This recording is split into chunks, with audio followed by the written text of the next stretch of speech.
এটা তোমার ডাউনে আসছে, তাহলে এটাও কি হয়েছে, ইকুয়াল পার্টে ডিভাইড হয়েছে, আর এটা তো অটোমেটিক্যালি ইকুয়াল পার্টে ডিভিশন করা পসিবল হয়েছে। তাহলে so in this case also imaginary প্লেনটা টোটাল বাইফিনাল সিস্টেমটাকে দুটো ইকুয়াল পার্টে ডিভাইড করেছে।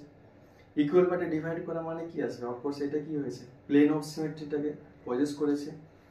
প্লেন অফ সিমেট্রি পজেস করা মানে এই মলিকুলটা আবার কি আসবে, সেম ওয়েতে সিমেট্রিক মলিকুল, আর সিমেট্রিক মলিকুলগুলো কি হয়, অপটিক্যালি ইনঅ্যাক্টিভ।